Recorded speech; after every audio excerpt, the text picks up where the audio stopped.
Hello everyone, welcome back to the channel. ठंड का मौसम है तो तबीयत भी ज़रा साथ नहीं दे रहा है, आवाज़ भी थोड़ा बदला बदला सा है। उम्मीद करते हैं कि इससे वीडियो के नॉलेज में कोई कमी नहीं आएगा। एनीवे, आज हम लोग बात करने वाले हैं टाटा मोटर्स के बारे में। टाटा मोटर्स ये स्टॉक कुछ साल पहले तक इतना हाईलाइट नहीं था।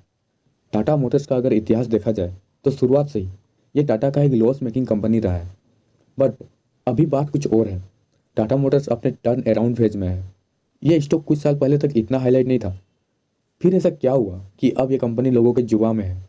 देखो, दो बार ऐसा वक्त आया जब इस कंपनी पर लोगों का नज़र पड़ा।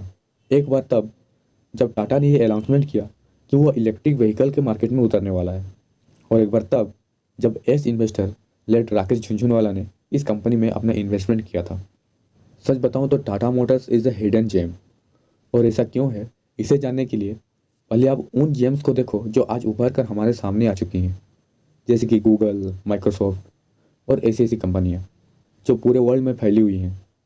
एक छोटे से गैरेज से शुरू होकर आज ये कंपनियां इस कदर छा गई हैं कि इनके सामने तो हमें इनका कॉम्पिटिटर तक नज़र नहीं आता। यूँ तो इनमें कई खासियत हैं, पर जो चीज़ हमें नोटिस करना चाहिए वह है इनका इकोसिस्टम, जिसे इन्होंने खुद से डेवलप किया है। जैसे कि गूगल गूगल हमारे लाइफ को इस तरह कंट्रोल में ले लिया है कि आप इससे दूर तो जा ही नहीं सकते। हम एक दिन में न जाने कितने बार गूगल के सर्विसेज यूज करते हैं। हमारे पास कुछ हो ना हो, एक मोबाइल ज़रूर होता है, और एक स्मार्टफोन जीमेल आईडी के बिना ओपन नहीं होता। Google Chrome, Google Drive, Google Pay, Google Map, YouTube, Android, Google Play Store, सब इसी का तो है। इससे हम इस कदर जुड़ चुके हैं कि इसके इस चाल से निकल पाना हमारे लिए नेक्स्ट टू इम्पॉसिबल है। इस तरीके का इकोसिस्टम गूगल ने क्रिएट किया है कि आप बस एक स्मार्टफोन खरीदो जिसमें एंड्रॉयड ओएस हो, आप ऑटोमेटिक गूगल के चपेट में आ जाओगे। नेक्स्ट, माइक्रोसॉफ्ट को भी देख लो। इसका क्या सिस्टम है, ये किस तरीके से अपने कस्टमर्स को बांधे रखता है और कैसे अपना मार्केट शेयर को बढ़ा रहा है। देखा जाए तो इसका खुद का एक अलग स्ट्रेटजी है। माइक्रोसॉफ्ट में अगर नज़र डालोगे तो एक्चुअली ये ऑफिस से जुड़ा हुआ चीज़ है। इसका मेन प्रोडक्ट है विंडोज़, जिसे यूज करने के लिए हमें लाइसेंस लेना पड़ता है। लेकिन भला कोई इंसान इसका लाइसेंस क्यों ले, इसे पैसे क्यों पे करे? इसके लिए माइक्रोसॉफ्ट कई तरीके की चीज़ें करता है।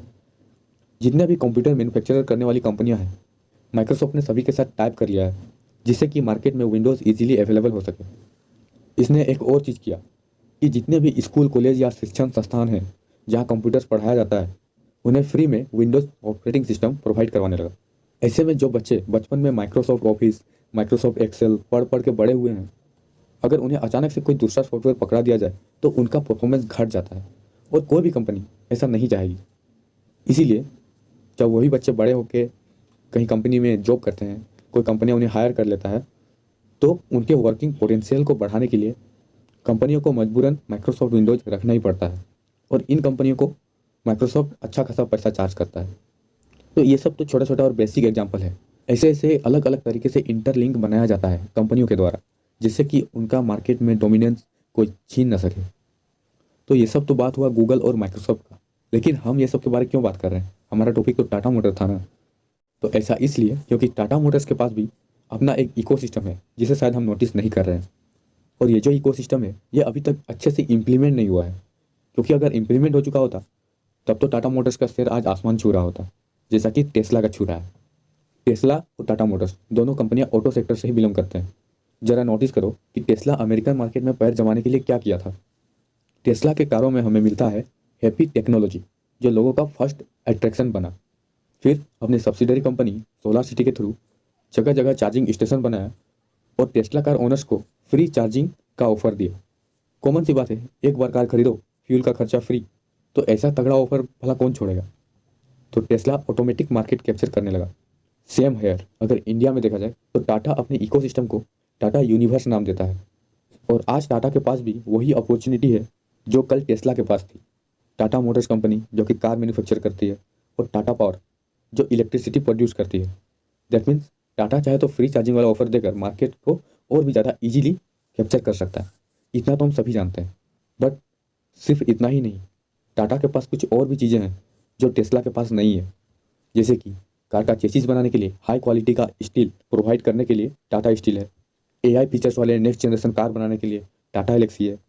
कार का मेन कंपोनेंट जो इसे नेक्स्ट जनरेशन में लेके जाती है, दैट मीन्स कार में यूज होने वाली सेमीकंडक्टर चिप, उसके लिए तेजस नेटवर्क जैसा कंपनी है। कार को नेटवर्क के साथ जोड़े रखने के लिए टाटा कम्युनिकेशन है। हाँ हाँ, इस बात में ज़्यादा हैरान मत होइए कि कार नेटवर्क के साथ जुड़ के क्या करेगा। सच बताओ तो अगर कई साल आगे की ओर आप देखो तो आगे आपको सारे कार नेटवर्क के साथ जुड़े हुए नजर आएंगे और वक्त बदलते बिल्कुल देर नहीं लगता। अगर आप कुछ साल पीछे जाते हो जब हम लोग फीचर्स फ़ोन यूज किया करते थे, यानी कि कीपैड वाला मोबाइल, तो ज़रा नोटिस करो उसमें और एक कैलकुलेटर में क्या डिफरेंस था। एक कैलकुलेटर में भी कुछ बटन्स होते हैं, एक छोटा सा स्क्रीन होता है, सेम चीज़ उसमें भी था, लेकिन उसके साथ उसमें नेटवर्क था। मोबाइल नेटवर्क के साथ जुड़ा हुआ था जिससे हम लोग आपस में बात कर पाते थे। फिर 2G से 3G, 3G से 4G और अब 5G। तो इसीलिए वक्त बदलते बिल्कुल देर नहीं लगता। मानते हैं कि आज की कारें बिल्कुल कैलकुलेटर जैसी हैं, लेकिन अब जो नेक्स्ट जनरेशन कार आ रही हैं ये सभी कारें आपको नेटवर्क से जुड़ी हुई मिलेंगी। और उस वक्त टाटा कम्युनिकेशन टाटा मोटर्स के लिए एक बहुत ही इंपॉर्टेंट रोल निभाएगा। यहाँ तक कि टाटा ने तो ये अनाउंसमेंट भी कर दिया है कि वो बहुत जल्द 6G लेकर आने वाले हैं। तो ये सब वो कंपनियाँ होंगी जो in the future Tata Motors का एक बैक सपोर्ट बनेंगी और टाटा मोटर्स टाटा ग्रुप को आगे की ओर लीड कर रहा होगा।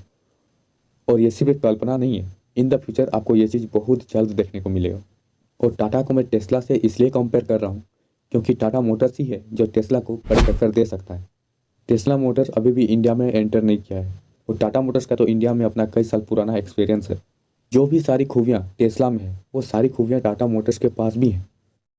जब टेस्ला फर्स्ट टाइम मार्केट में आया तो बाकी सभी कंपनियां उस पर हंसी थी, लेकिन आज वो सारी कंपनियां अपने इलेक्ट्रिक व्हीकल लॉन्च करने के पीछे लगी पड़ी हैं। इसलिए एक छोटा सा बदलाव अगर इम्पोर्टेंट है और वैल्यूएबल है तो बाकी कंपनियों को ये बदलाव करना ही पड़ता है।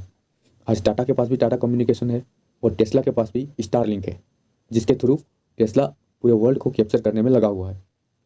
इसीलिए जब ये दो महारथी इन द फ्यूचर अपने कार को नेटवर्क के साथ जोड़ेंगी तो धीरे धीरे सारी कंपनियां इस रास्ते पे आ ही जाएंगी और ऐसा होता ही रहता है। जैसे कि फर्स्ट टाइम किसी दिग्गज कंपनी ने अपने स्मार्टफोन के साथ चार्जर देना बंद कर दिया, तब उसे देख के बाकी कंपनियां भी धीरे धीरे वही रूल अपना रही हैं।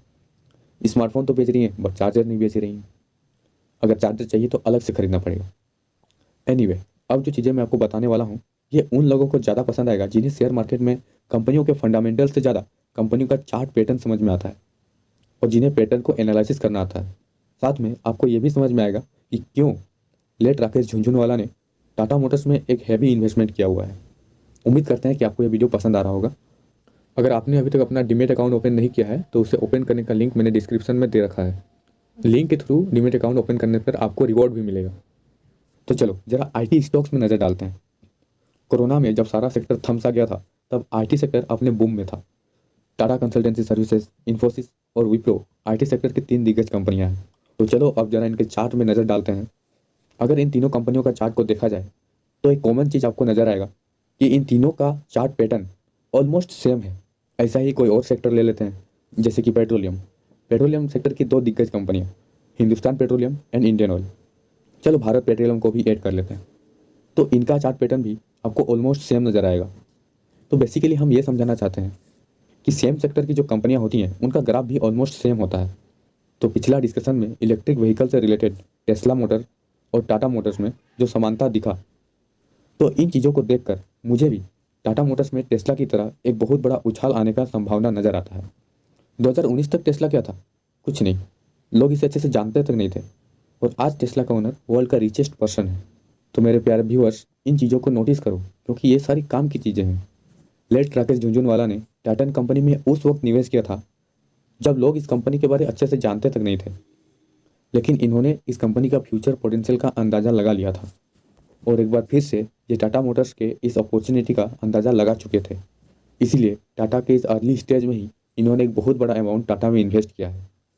तो वैसे इन्वेस्टर जिन्हें इस बात से तरस आता है कि काश हमने भी टाइटन को उस वक्त खरीद लिया होता जब टाइटन एक पेनी स्टॉक था, तो शायद आज हम लोगों के पास मल्टी बैगर रिटर्न्स होता। सेम मौका एक बार फिर आपके पास है, आप टाटा मोटर्स में अपना दाव लगा सकते हैं। लेकिन हाँ, मैं एक बात ये भी ऐड करना चाहूँगा कि ये सब मेरा पर्सनल ओपिनियन है, मेरा अपना देखने का नज़रिया है। अगर आपका नज़रिया कुछ और है या फिर आपका इन्वेस्टमेंट स्ट्रेटजी कुछ और है तो आप अपने तरीके से इन्वेस्ट करें, वही बेहतर है। और हाँ, मेरा एक राय रहेगा कि टाटा मोटर्स में इन्वेस्टमेंट करने से बेहतर है कि आई थिंक हमें टाटा मोटर्स डीवीआर में इन्वेस्टमेंट करना चाहिए, क्योंकि as a retail investor Tata motors DVR हमें ज़्यादा रिटर्न दे सकता है। अगर आपको ये जानना है कि टाटा मोटर्स और टाटा मोटर्स डीवीआर में क्या डिफरेंस है तो आप कमेंट कर सकते हैं। मैं कमेंट्स रीड करता हूँ और मुझे ये देख के अच्छा लगा कि आप में से कुछ व्यूअर्स को मेरे वीडियोस का इंतज़ार भी रहता है। तो इतना प्यार देने के लिए थैंक यू सो मच। मिलते हैं फिर नेक्स्ट वीडियो में।